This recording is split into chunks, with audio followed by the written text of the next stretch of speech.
지혜란 무엇일까? 많은 사람들은 지능을 지혜로 착각한다.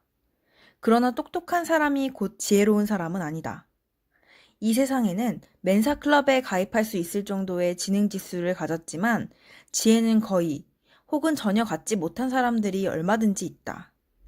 그들은 복잡한 양자 물리학이나 케인즈 경제학을 완벽하게 이해할지는 모르지만 인간관계나 도덕의 문제에 대한 현명한 판단이 필요한 시점에서는 두 손을 들어버릴지 모른다. 많은 사람들은 현명함을 지혜로 착각한다. 그러나 현명한 사람이 곧 지혜로운 사람은 아니다. 현명한 정치인이라면 국민들을 속여 선거에 당선될 수도 있겠지만 우리 세대와 우리 후손의 삶을 개선할 수 있는 결정을 내리지 못한다면 그는 결코 지혜로운 정치인이 아니다. 현명한 저술가라면 대중의 관심에 영합하는 얄팍한 책을 써서 100만 부 이상 팔아먹을 수 있을지 모르지만 지혜로운 저술가는 읽는 이의 심금을 울리고 그들의 삶을 변화시키는 작품을 창조해낸다.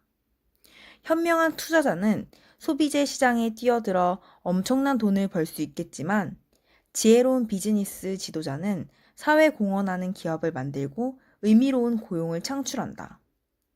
많은 사람들은 지식을 지혜로 착각한다. 그러나 지식이 많다고 해서 곧 지혜로운 사람은 아니다. 이렇게 지혜가 지능도 현명함도 지식도 아니라면 도대체 무엇이란 말인가? 유대인 철학자인 스피노자는 지혜를 영원한 관점으로 만물을 바라보는 능력이라고 정의했다. 바꿔 말하면 하느님의 관점으로 인생을 바라보는 능력이 바로 지혜이다.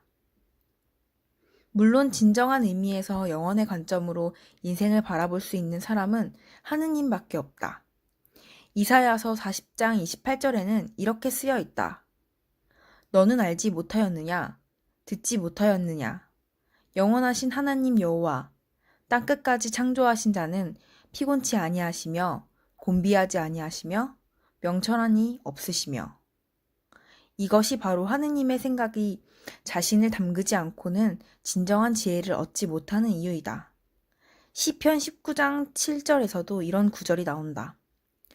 여호와의 율법은 완전하여 영혼에 소성케 하고 여호와의 증거는 확실하여 우둔한 자로 지혜롭게 하며. 잠언을 읽어야 한다. 리치도 언젠가 이런 말을 했다. 거기에 진정한 지혜가 담겨 있다. 주님을 알지 못하고는 결코 지혜로운 자가 될 수 없다. 리치 디보스는 많은 지혜를 가진 사람이다. 그는 문제의 본질을 이해한 다음 건강하고 공평한 해결책을 내는 놀라운 능력을 가지고 있다. 그가 회의에 참석하면 치열한 논쟁과 대립을 차분하게 정리한 다음 조용하고 슬기롭게 사람들을 실천의 장으로 이끌어간다. 나는 리치디오스가 이토록 지혜로운 사람이 될 수 있었던 것은 전 생애를 통해 하느님의 말씀 속에 깃든 그분의 생각을 깨닫기 위한 노력 덕분이라고 생각한다. 매직의 조직이 절체절명 상황에 봉착하면 리치는 자신의 기억 속에 담긴 성경의 한 구절을 인용한다. 거기에는 우리가 붙잡고 씨름하는 바로 그 문제점에 대한 해결책이 고스란히 담겨 있다. 영혼의 관점에서 인생을 바라볼 수 있는 사람은 보다 효과적이고 성공적인 삶을 살 수 있다. 왜 그럴까? 그런 사람일수록 보다 명징한 시야로 인생을 바라보기 때문이다. 자신의 바램이 개입되어 왜곡된 현실이 아니라 있는 그대로의 현실을 객관적으로 바라볼 수 있어야 한다. 지혜로운 사람은 삶의 시련을 예측하거나 예방할 수 있다. 위기를 관리하고 문제를 해결하는 능력이 남보다 뛰어나기 때문이다.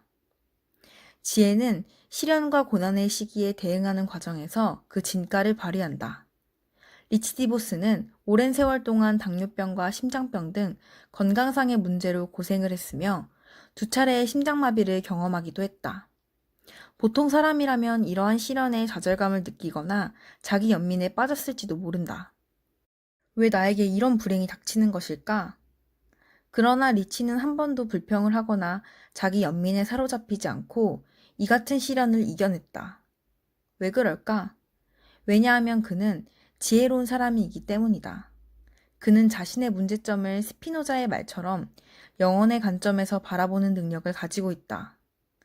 자신의 인생을 하느님의 관점으로 바라볼 수 있기 때문에 자신에게 닥친 시련이 앞으로 영원히 하느님과 함께하리라는 사실에 비하면 조금도 중요하지 않다는 점을 알 수 있을 것이다. 믿음을 가진 사람이라면 죽는 법을 배워야 한다. 리치는 자신에게 닥친 건강의 위기, 그리고 심장 이식 수술을 회고하며 그렇게 말한다. 죽는 법을 배워야 비로소 살 준비가 갖춰지는 셈이다. 하느님을 알면 그리스도를 알고 그분이 우리에게 영생을 허락했다는 사실을 알면 두려움이 사라진다. 바로 그 순간 우리는 삶의 자유를 누린다. 우리가 참된 삶을 살지 못하는 것은 두려움 때문이다. 믿음은 우리를 두려움으로부터 해방시킴으로써 하느님의 말씀에 따라 인생을 살 수 있게 해준다. 영혼의 관점, 즉 하느님의 관점이 담긴 실로 지혜로운 생각이 아닐 수 없다. 시디보스의 지혜는 그가 자신의 삶과 건강에 대해 보다 명쾌하고 효과적이며 단호한 결정을 내릴 수 있도록 해주었다.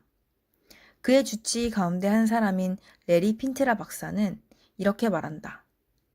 리치가 자신의 건강과 관련된 중대한 결단의 시점에 이르렀을 때 그는 조금도 망설이지 않았다. 그는 무엇을 할 것인지에 대해 단호한 결정을 내렸고 2번 다시 뒤를 돌아보지 않았다. 그의 전 생애가 그랬듯이 그의 확신은 단 한순간도 흔들리지 않았다. 진정한 지혜를 가진 영혼의 관점으로 인생을 바라보는 사람은 시간과 인생을 바라보는 관점이 보통 사람들과는 다르다.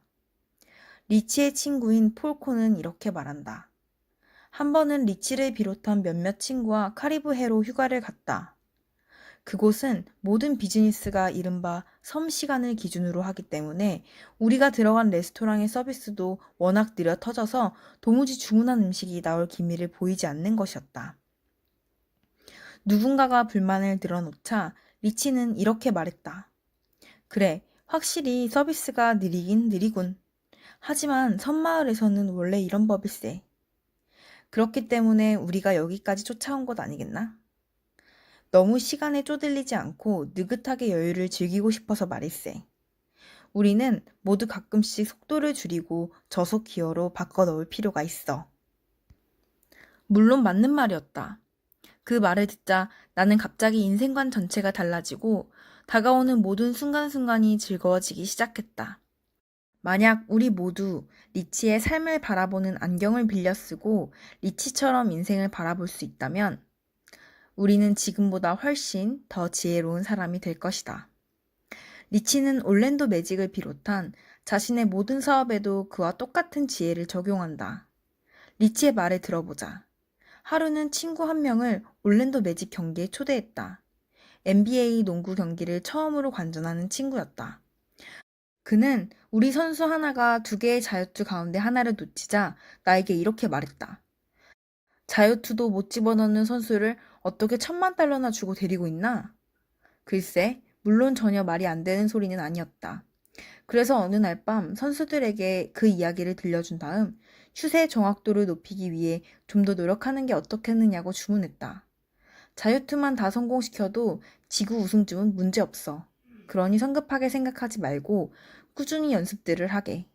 어차피 집중력의 문제니까 말일세.